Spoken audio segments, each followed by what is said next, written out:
The First Amendment clearly forbids any law that will infringe on the freedom of the press, unless the plaintiff can prove that there was willful and malicious conduct, which is a very high bar, specifically set very high to protect free speech.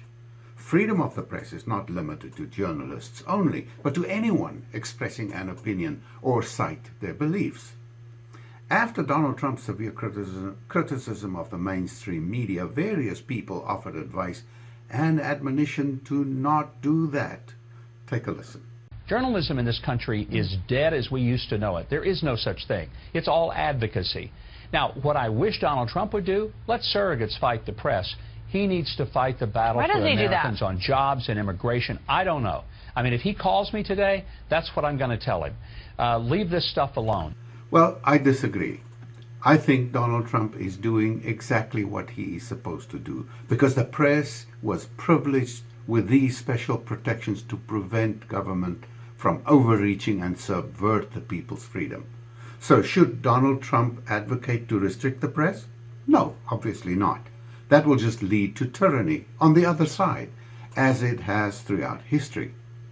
An interesting incident in 1798, a short time after the adoption of the Constitution, the governing Federalist Party attempted to stifle criticism by means of the Alien and Sedition Acts. It was the Sedition Act that made criticism of Congress and of the President a crime, but not criticism of the Vice President, which was Jefferson, a non-Federalist, who was the Vice President at the time. These restrictions on freedom of the press proved very unpopular, as it should have, and it worked against the Federalists, leading to the party's eventual demise. Thomas Jefferson was among those who vehemently opposed these acts, resulting in him being elected president in 1800. Jefferson then pardoned most of those convicted under the Sedition Act.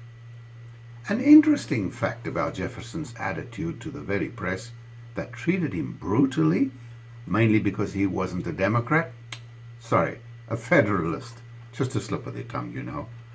Jefferson did not ask those convicted under the Sedition Act what they had done, but only whether they had been charged under the act. To him, it wasn't important to know what so-called crime they had committed. The application of the act was already sufficient motive to pardon them. In his first inaugural address in 1801, Jefferson uttered these timeless truths about freedom of the press, which speak to us today more clearly and profoundly than ever. If there be any among us who would wish to dissolve this union or to change its republican form, let them stand undisturbed as monuments of the safety with which error of opinion may be tolerated where reason is left free to combat it. Bravo! That says it all. So Donald Trump, if you're watching, point out to the world the error of opinion of not only the Democrats, but also their weapons of mass destruction. Go, babe.